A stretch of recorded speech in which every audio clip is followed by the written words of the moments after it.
भाभी जी हाथ ऊपर करिए। काफी पतले हो गए। मास्टर जी आप भी ना। मास्टर जी, इस काम के लिए कोई औरत नहीं मिलती आपको? आजकल फीमेल टेलर मिलती कहाँ है? इतने समय से हम कपड़े सिला रहे हैं, लेकिन हमारे मास्टर जी का हाथ कोई पकड़ नहीं सकता। हाँ हाँ, वो तो मैं देख ही रहा हूँ। आपका काम हो गया हो तो अपना सामान उठाओ और निकलो यहाँ से। बोलने से पहले कुछ तो सोचा करो।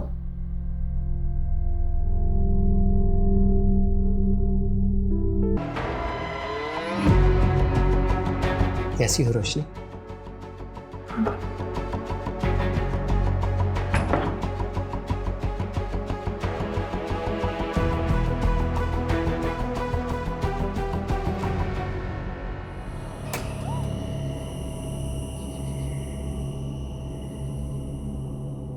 अरे रोशनी, इतना लेट? हाँ वो आज ना ऑफिस में बहुत ज़्यादा काम था इसलिए लेट हो गई।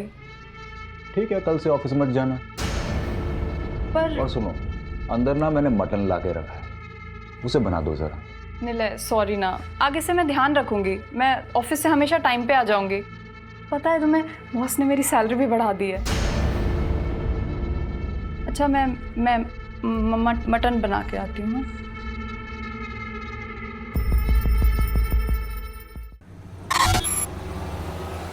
2 3 4 5 पांचों बॉक्सेस बाहर रखवा फटाक से।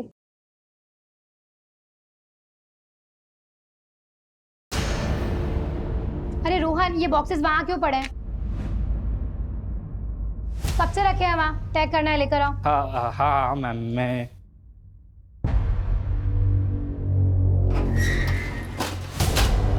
अरे रोहन, बॉस के कैबिन में क्यों लेकर जा रहे हो?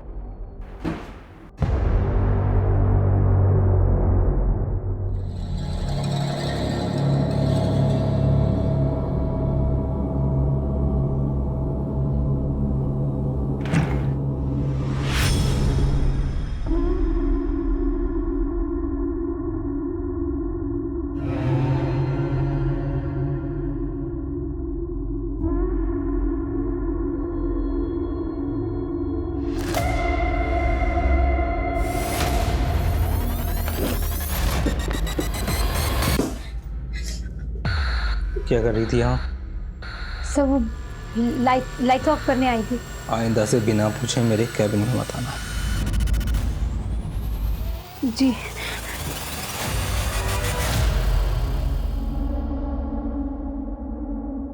पल्लवी, तुम रो क्यों रही हो? जीजू, मैंने ऑफिस में पैकेट्स देखे। देखो, तुम ना इस समय बिल्कुल मत पढ़ना। तुम्हारा वो जो बॉस है ना प्रशांत, बहुत खतरनाक आदमी है। तुम ऐसा कुछ मत करना, मेरी मानो, कुछ मत करना तुम। मुझे बहुत डर लग रहा है जीजू। तुम डरो मत, मैं हूं ना तुम्हारे साथ। मैं तुम्हें कुछ नहीं होने दूंगा। अपनी हद में रह।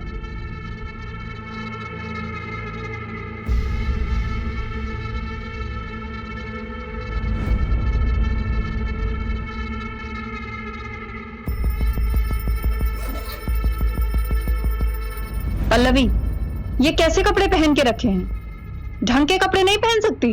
दीदी, मुझे समझ नहीं आता कि औरतों की ऐसी क्या मजबूरी होती है कि पति की इतनी बड़ी गलतियों को बस ऐसे ही इग्नोर कर देते हैं। ठीक है, छोटे कपड़े पहने, स्किन दिख रही है, इसका मतलब ये नहीं है कि इनविटेशन मिल गया कि चाहे जब आओ और चांस मारो।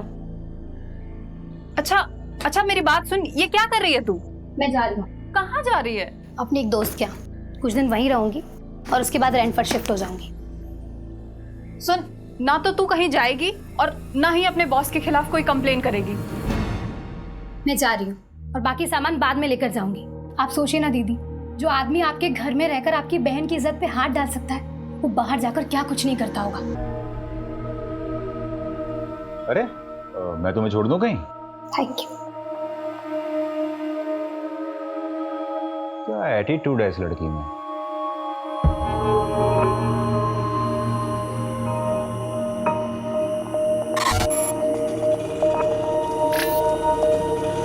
भैया, जानकी नगर जाएंगे? जानकी नगर के लिए ऑटो यहाँ से नहीं मिलेगी मैडम, आगे से राइट मारिए, वहाँ से मिलेगी। Thank you.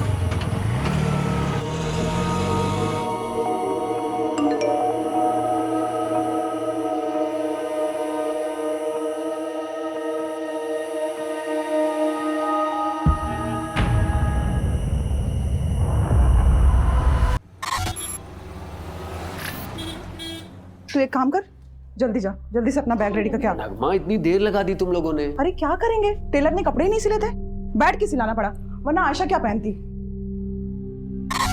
बहुत लेट हो गया। नगमा, ये फातिमा को सलामी पर दे देना।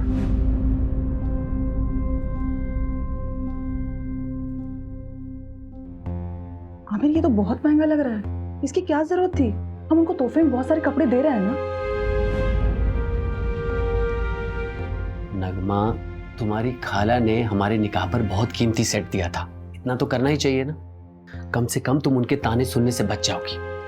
आमिर लेकिन आगे आयशा का बोर्ड का एग्जाम है, इतने सारे खर्चे हैं, और वैसे भी शादी में बहुत खर्चा हो चुका है। मैं मैनेज करूंगा, तुम टेंशन मत लो। उज्जैन जाना है कि नहीं जाना? चलो जल्दी करो।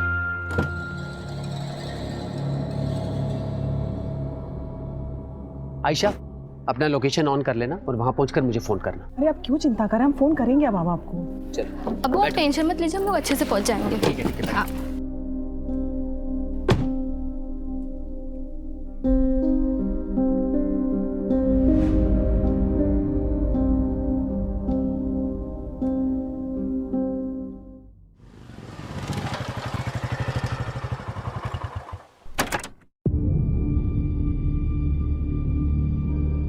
अर्जुन, कल से काम पर मत आना, आकर अपनी सैलरी ले लेना।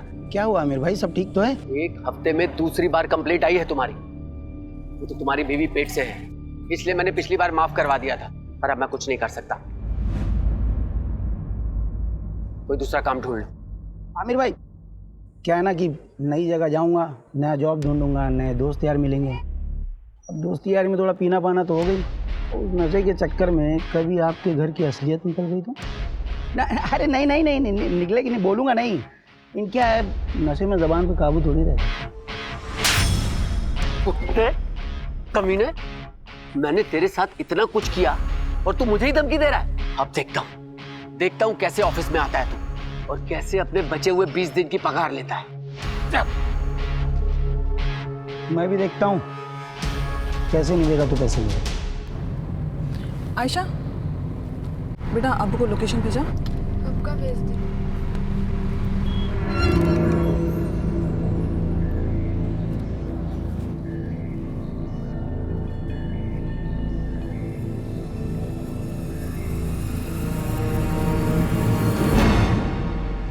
एक्सक्यूज मी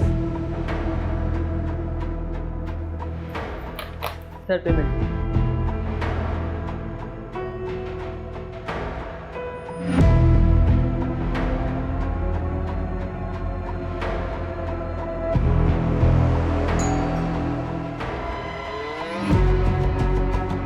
कैसी हो रोशनी?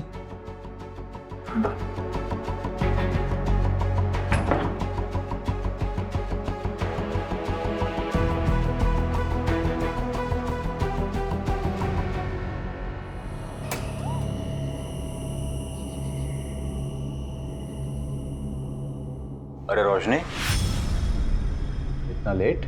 हाँ, वो आज ना ऑफिस में बहुत ज़्यादा काम था, इसलिए लेट हो गई। ठीक है, कल से ऑफिस मत जाना। पर और सुनो, अंदर ना मैंने मटन ला के रखा है, उसे बना दो जरा। निलय, सॉरी ना, आगे से मैं ध्यान रखूंगी। मैं ऑफिस से हमेशा टाइम पे आ जाऊंगी।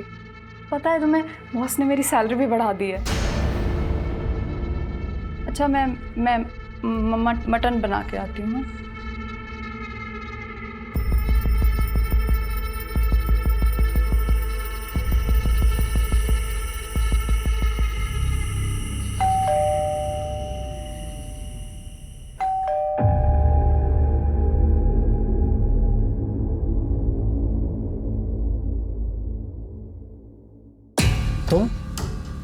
तुम्हारी हिम्मत कैसे हुई यहाँ आने की? यहीं रुको, मैं बताता हूँ तुम्हें।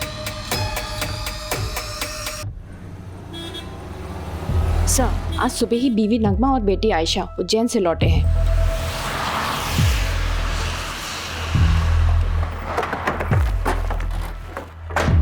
चलो साइड हटो।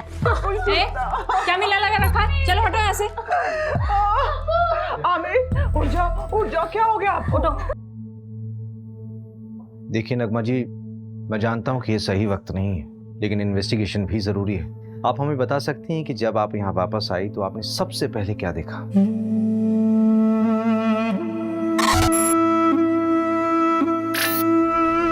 हम जब यहाँ से गए थे सब कुछ बिल्कुल ठीक था। आमिर बहुत खुश थे। पता नहीं किसने ये सब कर दिया। हमारे आने के पहले कुछ मोहल्ले वालों ने यहाँ भीड़ लगा रखी थी, पूरा क्राइम सीन कंटामिनेट कर दिया। ऐसा आई डाउट कि फॉरेंसिक वालों को यहाँ ज़्यादा कुछ मिलेगा। ठीक है, जो कुछ भी पॉसिबल हो उनको बोलो कि एविडेंस कलेक्ट करें। Okay sir.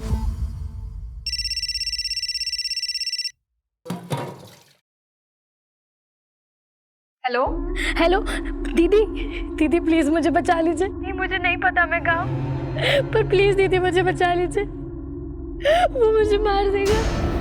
कौन मार डालेगा पल्लवी? दीदी प्लीज।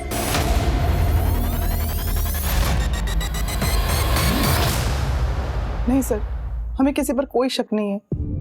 अच्छा, आप लोगों के उज्जैन जाने से पहले आमिर का किसी से लड़ाई झगड़ा हुआ था या फिर आपकी फैमिली में कोई इशू?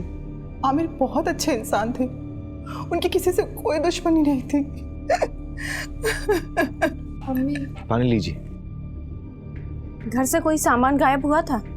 हाँ, मेरा लैपटॉप गायब था और अब्बू का फ़ोन। ठीक है, डिटेल्स दे दीजिए। अगर इसके अलावा कुछ भी याद आए तो हमें बताइएगा ज़रूर। अभी जा सकते हैं आप।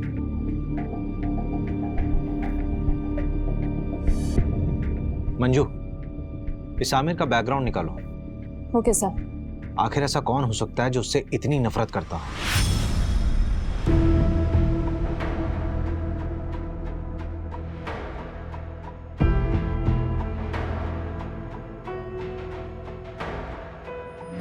मैंने ऑफिस में देखे।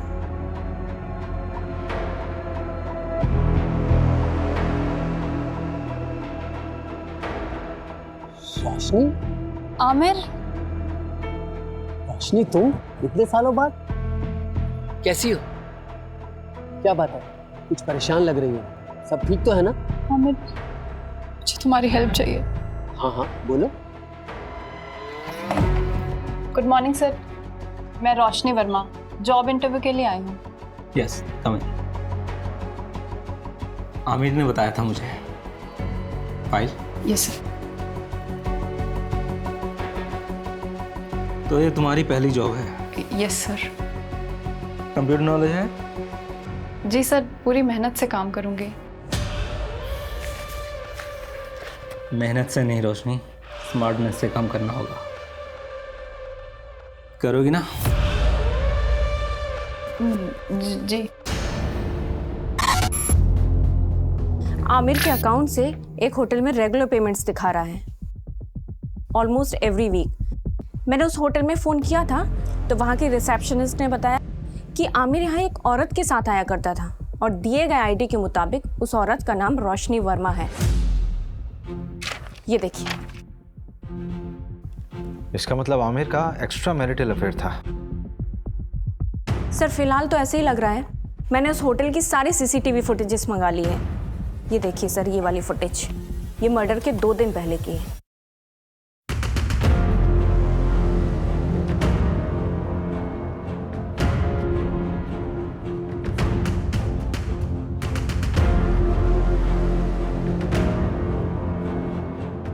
ये आदमी उसका पीछा कर रहा है। सर इस आदमी की बॉडी लैंग्वेज बहुत डाउटफुल है। ऐसा लग रहा है जैसे ये इन पर नजर रखे हुए है। मैंने इसकी फोटो सर्कुलेट करवा दी है सर। गुड। हेलो। आमिर को उसकी बीवी ने मारा है। कौन बोल रहा है? फिर से बोलिए आप। आमिर को उसकी बीवी ने मारा है। लेकिन नगमा अपने हस्बैंड को क्यों मारेगी? हेलो। फिर से लगाओ। The number you are trying to call is currently switched off. एक ऐप है, मैं लोकेशन चेक करता हूँ। जल्दी करो। लोकेशन जहांगीराबाद है। इसका मतलब कॉलर आमिर के एरिया से ही थी। सर नगमा को उठा ले क्या? नहीं, किसी रैंडम कॉल के बेस पे हम किसी भी विक्टिम की वाइफ को नहीं उठा सकते।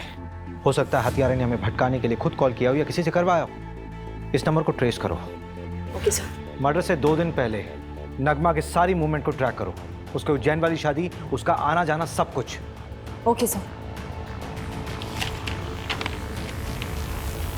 मैं जी जान लगा दूंगा रोशनी, बल्कि मैंने तो कल की ही मीटिंग सेट की है, तुम टेंशन मत लो। मैं तुम्हारी बहन को कुछ नहीं होने दूंगा। आमिर, अपना ध्यान रखना, प्रशांत बहुत खतरनाक है। तुम मेरी फिक्र मत करो रोशनी।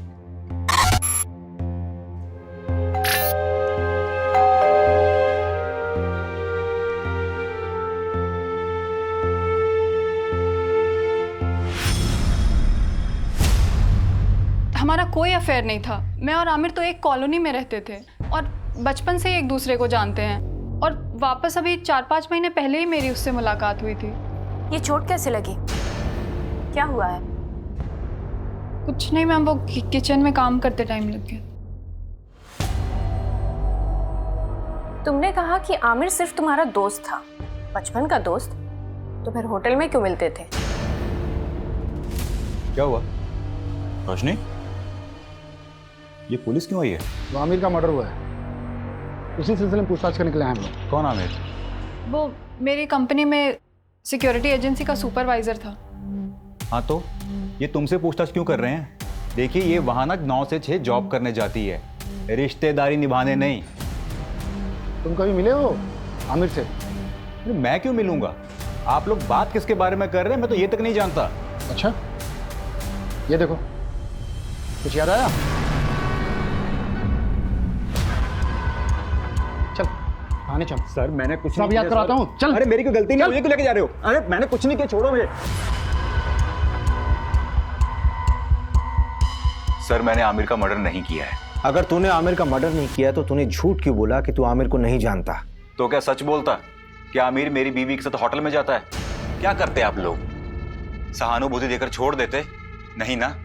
वैसे आमिर का मर्डर हुआ कभी है? 23 तारीख को। 23 तारीख को तो मैं यहाँ था ही नहीं, मैं तो इंदौर में था अपने दोस्त के यहाँ। चल नंबर बता तेरे दोस्त का। लिख लीजिए नंबर, लेकिन फोन नहीं लगेगा उसका। क्यों? क्योंकि वो दुबई चला गया है।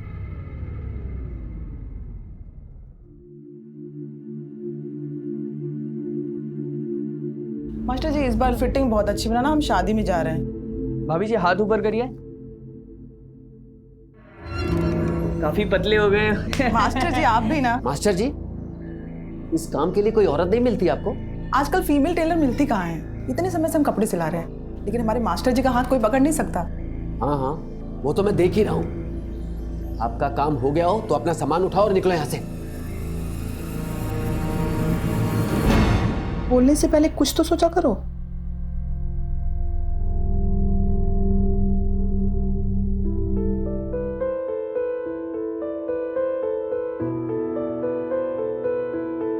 हैप्पी बर्थडे नगमा। अभी तक नाराज हो नगमा? प्लीज मुझे माफ कर दो। और वो जो टेलर मास्टर के सामने आपने किया, वो क्या सोच रहे होंगे वो? अच्छा तो माफी से काम नहीं चलेगा, तो मुर्गा बन जाता हूं मैं।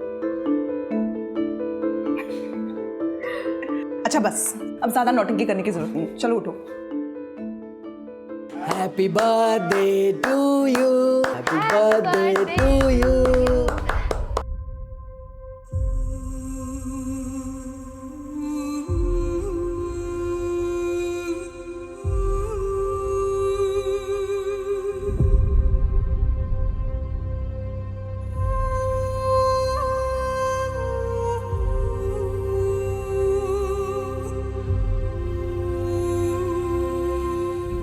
सर इनिशियल रिपोर्ट आ गई है। आमिर को करीब रात 11 से 1 के बीच मारा गया था। नगमा और उसकी बेटी आयशा कितने बजे घर वापस लौटे? अगली सुबह 8 सवा 8 बजे। जिस कैब से वो लौटे थे वो ट्रैक किया? नहीं, ऑनलाइन बुक कैब होती तो इजीली ट्रैक हो जाता। वैसे उज्जैन के सारे ड्राइवर से बात हो रही है। सर, उज्जैन से एक और बात पता चली है। नगमा का शादी से पहले किसी फरहान नाम के लड़के से अफेयर था। तो शादी से पहले था ना? नहीं सर, अभी भी है। नगमा जिस शादी के लिए उज्जैन गई थी ना, वहां से 2-3 घंटों के लिए गायब थी, उसी फरहान से मिलने के लिए। फरहान? नगमा 2.5 लाख है, बाकी अगर और जरूरत पड़े तो बता देना। Thank you Farhan. लेकिन नगमा हम कब तक ऐसे छुप छुप के मिलते रहेंगे? थोड़ा वक्त दो मुझे फरहान। वैसे भी आशा की जिम्मेदारी है मुझ पर। एक बार मैं आशा का सब कुछ ठीक कर लूँ, फिर देखेंगे। और वैसे भी मैं किसी को दुखी नहीं करना चाहती।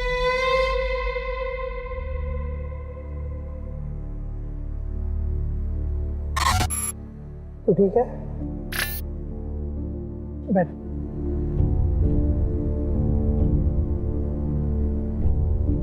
आयशा, मैं क्या कह रहा था कि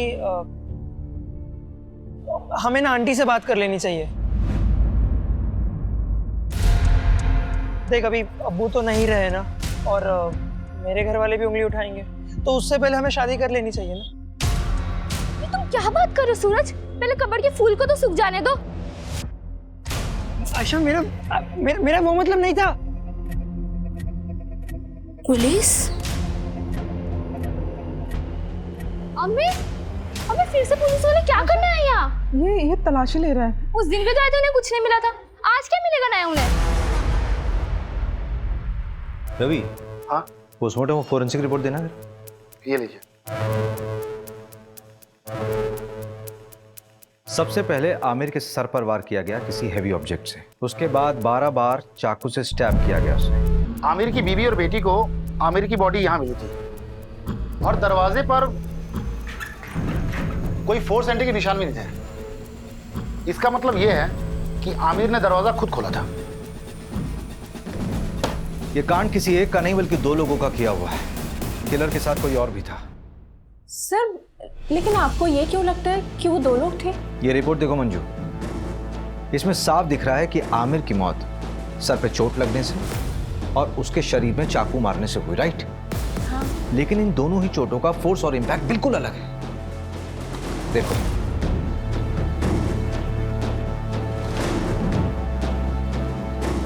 एक काम करो, इस घर की एक बार फिर से अच्छे से तलाशी लो। ठीक है। Okay sir.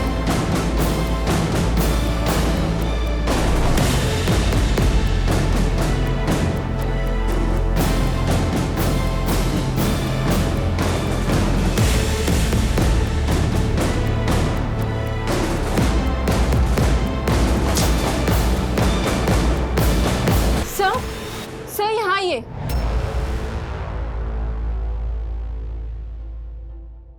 मंजू, लेके चलो। सर, आप चलो। मेरी बात सुनिए। चलो थाने चल के बोलना जो बोलना है।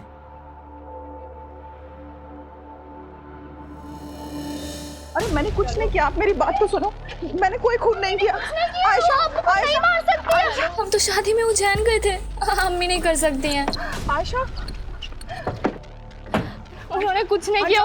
मैडम मैंने कुछ नहीं किया, मेरी बैठो। बच्ची अकेली है। अम्मी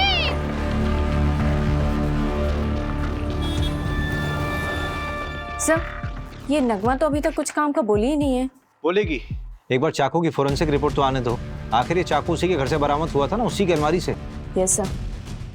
रवि भाई, तुम कहाँ बिजी हो? ये फाइल आमिर के घर से मिली थी, वही पढ़ रहा था। इसमें एक एफआईआर कॉपी है।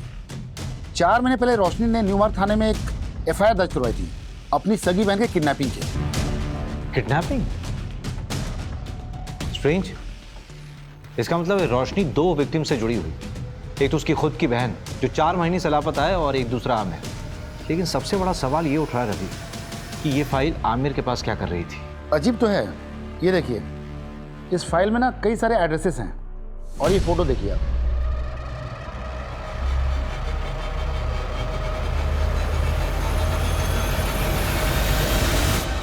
रवि, कहीं उस कॉलर के बोलने पे हम बहुत अलग तो नहीं जा रहे? हम नगमा से पूछताछ कर रहे हैं और मालूम चले कि केस कुछ और ही। एक काम करो, रोशनी को थाने बुलाओ। और सर, एक गार्ड के बारे में पता चला है, उसका नाम अर्जुन है। वो आमिर के अंडर काम करता था और मर्डर के 2 दिन पहले उसका आमिर से झगड़ा भी हुआ था। मैंने कांस्टेबल सिन्हा को बोल दिया उसे उठाने को।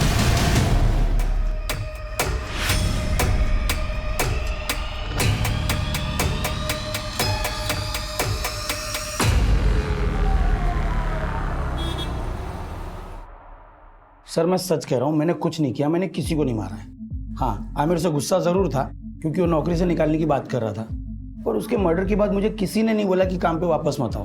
हाँ, मेरा फ़ायदा ज़रूर हुआ है, पर मैंने किसी को नहीं मारा है सर। ये तो तोते की तरह खुद ही सब कुछ बोल रहा है। हाँ सर, वो हमारे साथ का ही था, बस सुपरवाइजर बनने के बाद उसको अचानक बहुत गुस्सा आने लगा। हर छोटी छोटी बात पे चिढ़ जाता था। तेरे मुँह से ही पहली बार सुन रहा हूँ कि आमिर को गुस्सा आता था। हाँ सर, आप चाहे तो वो आयशा के बॉयफ्रेंड सूरज, हाँ सूरज से भी पूछ सकते हैं। मैंने ही पकड़ा था उन दोनों को मार्केट में, और आमिर को खबर देके मैंने ही बुलाया था। गैर मजहबी लड़के के साथ घूमती है, ये आजादी दी थी मैंने तुझे। मेरे नीचे काम करने वाला अर्जुन ये मुझे फोन करके बताता है कि अपनी बेटी को संभाल लो। क्या इज्जत रह गई? सर हम शादी करना चाहते हैं सर। मैं प्यार करता हूँ इसमें सर। आज के बाद इसके साथ नजर आया ना तो जान से मार दूंगा तुझे। सर प्लीज भाग यहाँ से। पल्लवी के लिए मैं कहाँ कहाँ नहीं भागी सर, पर किसी ने मेरी मदद नहीं की। सिर्फ आमिर मेरी मदद कर रहा था। पल्लवी की कोई दोस्त थी जहां वो गई थी, उसका नाम या पता मालूम चल सकता है? पता नहीं, उस दिन पल्लवी ने मेरे किसी मैसेज का रिप्लाई नहीं किया। मुझे लगा शायद गुस्सा है इसलिए नहीं किया। फिर अचानक एक दिन कॉल आई और तब मुझे पता चला कि वो किडनैप हुई है। पर प्लीज दीदी मुझे बचा लीजिए, वो मुझे मार देगा। मुझे पता है सर, ये सब उस प्रशांत का किया धरा है। मेहनत से नहीं रोशनी, स्मार्टनेस से काम करना होगा। नाम के लिए तो उसकी एक कुरियर एजेंसी है, लेकिन असली पैसा बेच के कमाता है। लोगों को कुरियर की तरह डिलीवर किया जाता है, और क्योंकि ये सब लोकल डिलीवरी होती है इसलिए कभी चेकिंग में भी नहीं आता। पल्लवी ने देख लिया था, घर छोड़ के चली गई थी, और शायद उसी रात उसका हुआ था। सब मेरी गलती है सर, मुझे उसे अकेले जाने ही नहीं देना चाहिए था। मेरी मदद तो पुलिस ने भी नहीं की। प्रशांत का नाम तक नहीं लिखा एफआईआर में। उल्टा मुझसे कहने लगे कि तुम्हारी बहन किसी के साथ भाग गई होगी। हम ढूंढेंगे उसे, इट्स अ प्रॉमिस। तो जब हम तुम्हारे घर आए थे तब क्यों नहीं बताया था ये सब? आमिर, ये देखो, किसी बैंक का अकाउंट नंबर है, SRV बैंक। रोशनी, ये स्विट्जरलैंड का बैंक है। एक मिनट, ये डायरी जहां से उठाई है वहीं रख दो।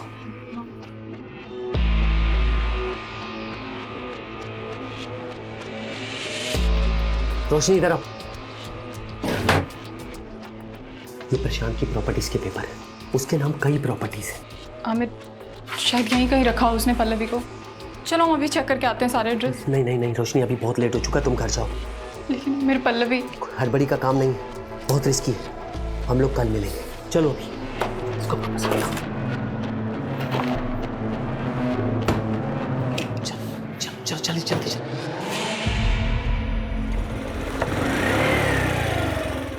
रोशनी, मैंने 3 प्रॉपर्टीज देखी हैं जो काफी टाइम से खाली पड़ी है। उनमें से एक ही है। चलो पहले ये चेक कर लेते हैं।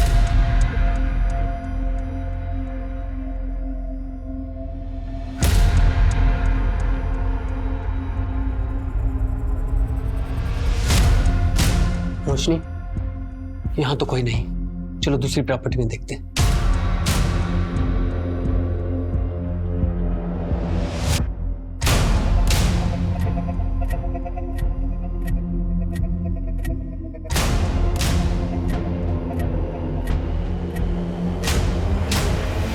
रोशनी, ये जगह सेफ नहीं है। बाकी के एड्रेस मैं कल खुद आके चेक करूंगा, तुम मत आना। अब चलो।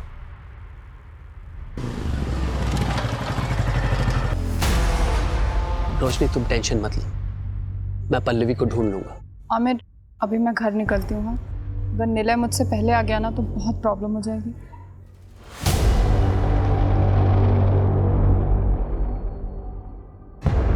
उसके 3 दिन बाद आमिर का मर्डर हो गया। मैं बहुत डर गई थी। शायद प्रशांत को सब पता चल गया था, और पल्लवी तो अभी भी उसके कब्जे में है। आमिर को भी उसने मरवा दिया। सब मेरी वजह से हुआ है। वो प्रशांत कुछ भी कर सकता है। पता नहीं अब पल्लवी मुझे कभी मिलेगी भी या नहीं। आमिर के अलावा तो किसी को नहीं पड़ी थी उसे ढूंढने की। हम ढूंढेंगे उसे, इट्स अ प्रॉमिस। आप चिंता मत कीजिए, आप जाइए, पल्लवी को ढूंढना हमारी जिम्मेदारी है।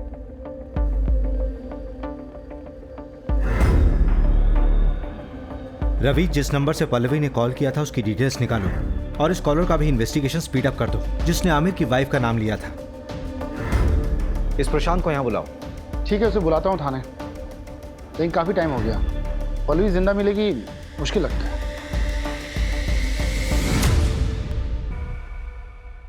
और इंस्पेक्टर साहब, बीवी बच्चे कैसे हैं आपके? बहुत अच्छे। अच्छे रहे तो कितना अच्छा है ना? धमकी दे रहा? अरे नहीं नहीं इंस्पेक्टर साहब, ऐसा आप कैसे कर सकता हूँ? आप बताइए क्या सेवा कर सकता हूँ आपकी? आमिर को जानता है? हाँ।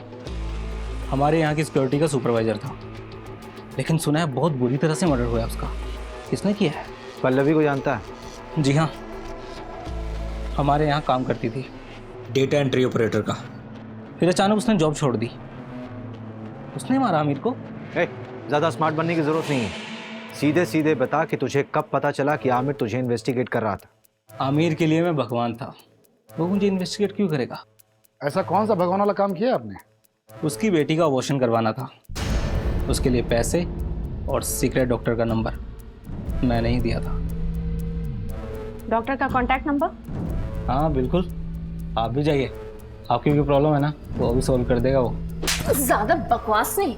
हाँ, लेडीज हैं आप, पर हम लेडीज की इज्जत करते हैं, इसीलिए एक गुस्ताखी माफ कर देते हैं, वरना क्या? बोल, क्या करेगा? मंजू, मंजू, मंजू।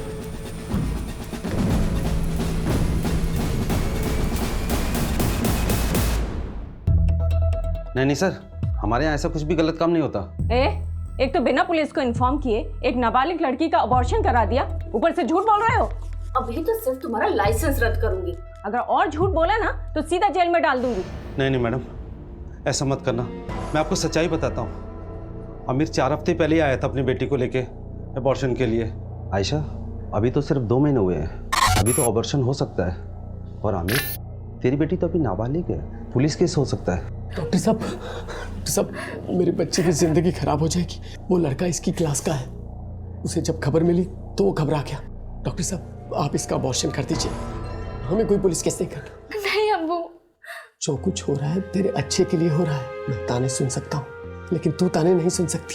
छोटे बच्चे की परवरिश करना इतना आसान नहीं है, खासकर जब उसका बाप उसके साथ ना हो। कि अब्बू ने मेरा साथ दिया था। तुम्हारा अबॉर्शन हुआ तो डेफिनेटली तुम्हें सूरज से भी मिलने से रोका गया होगा, तो क्या इन सारी बातों को लेकर सूरज गुस्सा था क्या आमिर से? देखिए, ना सूरज ने अब्बू को मारा है और ना अम्मी ने अब्बू को मारा है। आप शुरू से गलत इन्वेस्टिगेट कर रहे हो। देखो आयशा, अगर तुम्हें ये लगता है कि तुम्हारी मम्मी बेवजह लॉकअप में बंद है तो तुम्हें ही उनकी मदद करनी होगी ना, नहीं तो वो जिंदगी भर किसी और के जुर्म की सजा काटती रहेंगी। नहीं, ऐसा बिल्कुल नहीं होगा। वकील ने कहा है कि उनकी कल तक जमानत हो जाएगी, उसके बाद वो कभी भी जेल नहीं जाएगी। अम्मी ने कुछ भी नहीं किया, इसलिए आप लोगों को कोई सबूत नहीं मिल रहा है। अब आप जाइए। न्यू मार्ग थाने बात हुई, लोकल पुलिस ने पल्लवी केस में प्रशांत से पूछताछ की थी, लेकिन उन्हें भी प्रशांत के खिलाफ कुछ भी नहीं मिला। हो सकता है पल्लवी अपनी मर्जी से कहीं गई होगी। जिस नंबर से पल्लवी ने कॉल किया था वो नंबर भी ट्रेस नहीं हो रहा है, फेक आईडी पे लिया गया था और स्विच ऑफ हो गया। पर सर, पल्लवी को गायब करने का मोटिव तो बनता है प्रशांत के पास। नगमा का एक्स गर्लफ्रेंड फरहान का भी कुछ पता नहीं। हाँ, एक बात पता चली है, उसने नगमा को 2.5 लाख रुपए उधार दिए थे। 2.5 लाख है, बाकी अगर और जरूरत पड़े तो बता देना। अब इतने पैसों की उसे क्या जरूरत पड़ी, ये तो नगमा ही बता सकती है। ऊपर से मिस्ट्री कॉलर का अभी तक नहीं पता लगा जिसने नगमा का नाम लिया था। टेक्निकल टीम ने बताया कि यूज किया हुआ सिम और फोन दोनों ही फर्जी तरीके से खरीदे गए थे। हो सकता है बाद में डिस्ट्रॉय कर दिए होंगे, क्योंकि दोबारा उनसे कॉल नहीं हुआ है। इसका मतलब we are back to the square one here. हमारे पास सिर्फ ये सीसीटीवी फुटेज है जो पल्लवी की किडनैपिंग साइट से हमें कैमरे के थ्रू मिली। देखते हैं क्या होगा इसमें।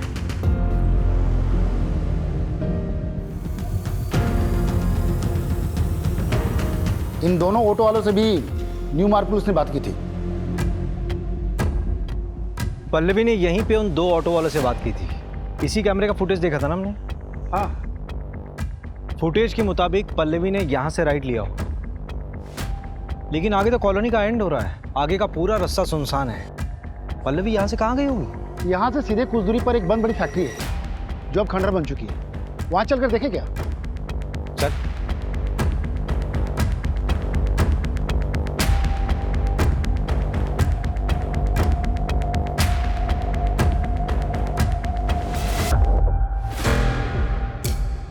चेन से बांधा गया था। मेकअप का सामान,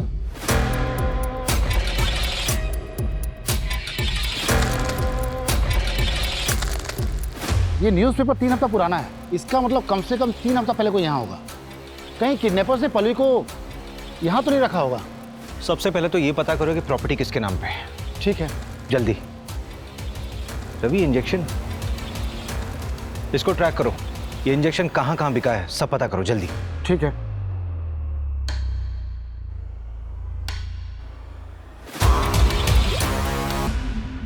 सर इनकी बेल हो गई।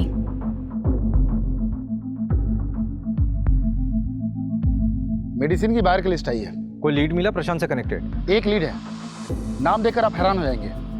हाईलाइटेड नाम देखिए। ये आमिर इंजेक्शन खरीदता था? हाँ सर हो सकता है कि ये प्रशांत ने मंगवाया हो। प्रशांत ने आमिर की मदद की थी वो आयशा के अबॉर्शन केस में, तो शायद इसलिए आमिर ने उस एहसान के चलते प्रशांत का ये काम किया हो। और हो सकता है आमिर को ये पता भी ना हो कि वो इंजेक्शन क्यों खरीद रहा है, क्योंकि वो खुद पल्लवी को ढूंढ रहा था। लेकिन प्रशांत के खिलाफ हमारे पास कोई सबूत नहीं है। एक है, हल्का कनेक्शन है, पर एक मिला है। जिस लोकेशन में पहुंचे थे वो एक कंस्ट्रक्शन कंपनी के अंडर है, गंगवार कंस्ट्रक्शन। और इस गंगवार कंस्ट्रक्शन प्राइवेट लिमिटेड में 21% का स्टॉक होल्डर है प्रशांत।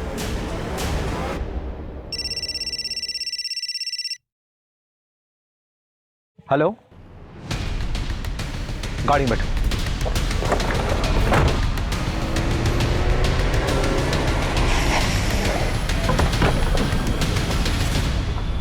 किधर?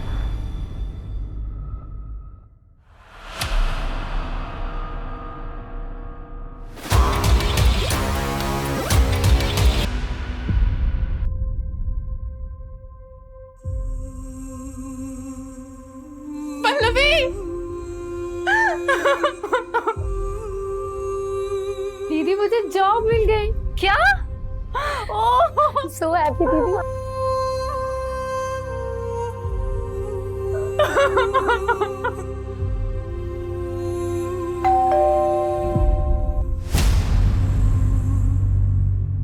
आप लोग फिर से?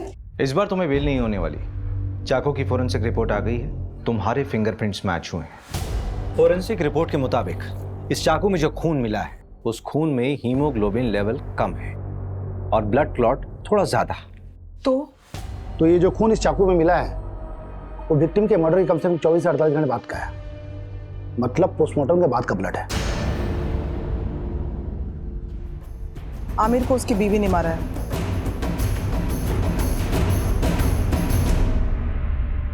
मैं अपना जुर्म कबूल करती हूँ, मैंने ही आमिर को मारा है। झूठ बोल रही हो तुम नगमा। मर्डर रात के 11 बजे से 1 बजे के बीच में हुआ। रात के 10 बजे तो तुम देवास टोल क्रॉस कर रही थी और रात के 2 बजे सीहोर टोल। इसका मतलब ये हुआ कि जब मर्डर हुआ उस वक्त तुम रास्ते में थी और करीब 3:30 बजे तुम घर पर वापस लौटी।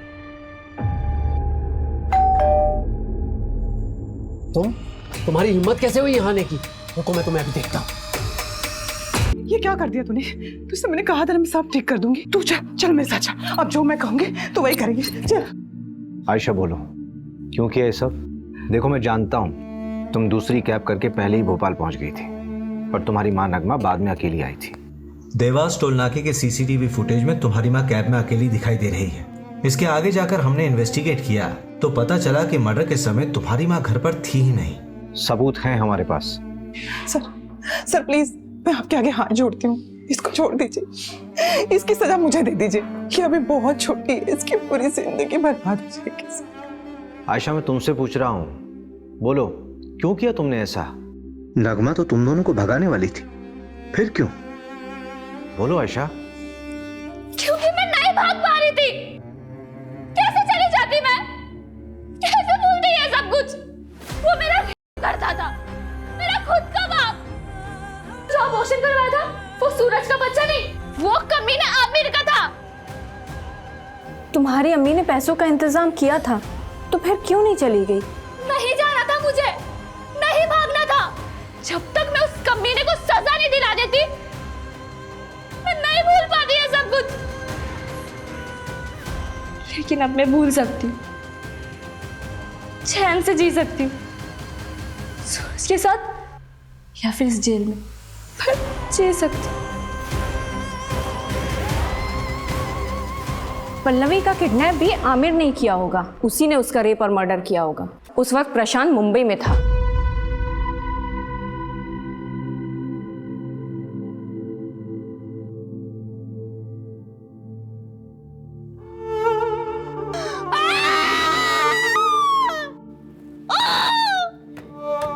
जिस तरह से इस केस में आरोपी खुद इस केस का सबसे बड़ा पीड़ित साबित हुआ है और पीड़ित इस समाज का सबसे बड़ा दरिंदा, उसको देखते हुए इस केस को रेयर ऑफ द रेयरेस्ट की श्रेणी में रखना गलत नहीं होगा। सारे सबूतों के बिना पर आमिर मलिक मर्डर केस में ये juvenile justice board Ayesha Malik को 3 महीने की सजा सुनाती है और इस दौरान वो जमानत की अर्जी भी लगा सकती है।